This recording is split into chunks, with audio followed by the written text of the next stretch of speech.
What if you took a letter of the alphabet, and everything you do must revolve around that letter? From signing players whose name starts with that letter, to the formation you play having to be in the shape of that letter. Welcome, one and all, to the FM26 Alphabet Challenge. Welcome everybody back into episode 2. It was an interesting time while everyone was away. It was a bull in a china shop really for the Aruba Juniors International Under-18s. It was a great run. With 8 played and 8 won after the 2-1 win to start the season, the boys really found another gear to the tune of back-to-back 6-2 games. Solove continued his scoring. He's been fantastic. He leads the entire squad with goals this year. He scored 2 against Halandria, and Yazabek, who's leading in assists, really started off a great campaign with 3 assists against Halandria. They then swapped roles in the next 6-2 win against FC Porto, with Yazabek scoring 2 and Solove assisting twice. The fullbacks were adding a lot too, with their fair share of assists and goals. It really all came together in the next game, which was a 10-0 dismantling of SCA, where it seemed like almost everybody got a goal or an assist. The centre-backs were fantastic. The triangles on the wings really worked together, and those centre midfielders bombing on through to the goal, and nothing made it more clear than Mayo, one of the main assisters and midfield maestros in the team, took his opportunity to get a hat-trick and show his quality in front of goal. The next game was a little bit more up and down. Lego almost had us behind, with Bajaj giving away a penalty in the first 4 minutes of the game with a clumsy tackle, but Abdullah bailed him out with a nice save. But that did seem to light a fire under Bajaj, who must have been thinking, I gotta help my teammates out here after almost putting us behind, and he went on to get 2 assists to guide the team to a 5-2 win. Next game was the Abako show, a rotation winger who came in and showed his worth. Fantastic player, 2 goals and 1 assist in his first game for the club. He was kind of overshadowed by one of the nicest goals I've ever seen though. Lear down, amazing ball over the top, first time volley into the back of the net. Abdullah couldn't get anywhere near it. The other Abdullah, the Chinese striker, let us pass Nord. We didn't look as dominant. It took us 40 minutes to score, but final scoreline kind of, I shouldn't be so critical of the team. The final score is a lot better than I thought it was, but hey, I expect excellent from this team. Santa Fe was the last opponent, and the Belarusians up front combined for 3 goals. Like I've said, they've been fantastic, scoring and assisting each other, and they've really been guiding us to these wins. The only thing that can really stop us now is us and the mutiny forming in the dressing room.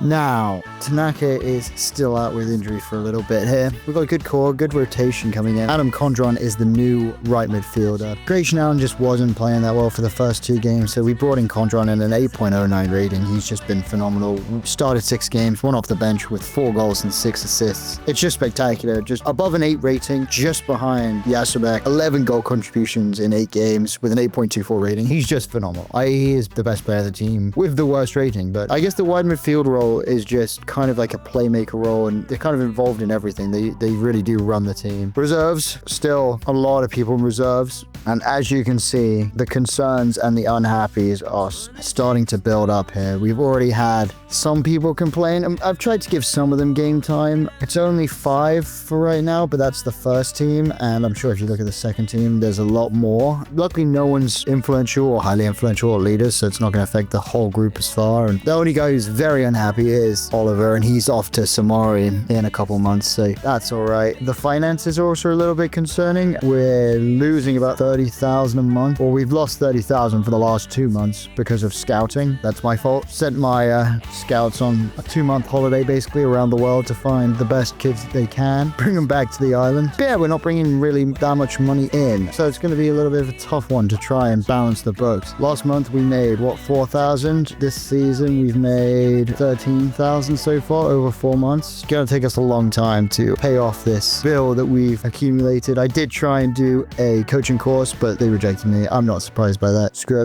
Let's see if we can try and build a new stadium. I doubt it. Why not try, right? So this is how the league looks right now. 41 goals for, 9 against. We are demolishing. I'm not sure about the rules though. Oh, it's literally only the first team gets promoted. Okay, interesting. And they do have a transfer window. I'm not sure if some of the rules are working, but hey, we'll be in Division Uno soon enough. Oh my word. What is this division? Right. What is the Silver League? Okay, well, you get promoted to the Silver League, I guess.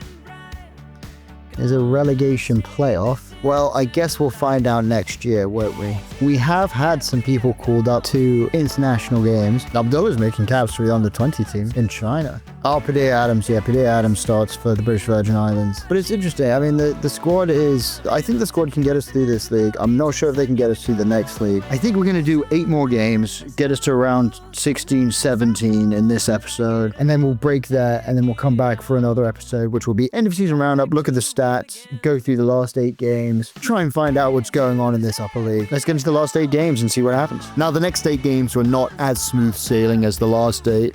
And the mutiny definitely started to take effect. While some of the dressing room pirates were shipped off to the reserves and other teams, the rest of the mainstay marched on. I mean, Aliyev, Yazubek, Solovey carried us through a lot of games with goals and assists here and there, just helping propel the team forward. Aliyev did pick up an injury that hampered the run a little bit, and the next game, the first signs of cracks did begin to show. Atamanchuk scored in the 20th to tie up the game, and that would end up being the last scores of the game as we tied San Nicolas Juniors. Abako then emerged from Aliyev's injury as a great threat up top, nabbing a hat-trick against Largo, until he heard about the mutiny and decided to join in. And just like the other mutineers, he was shipped off never to be seen again. He was quickly joined by Dorita, the right wing back. So it was sad to see some of the team go, but it needed to happen. Condron was also fantastic, and he cemented his place in the first team with a wonderful goal. He was popping up with goals and assists left and right, and between those 4 of Solovey, Aliyev, Yasserbek, and Condon, the team have been performing very well.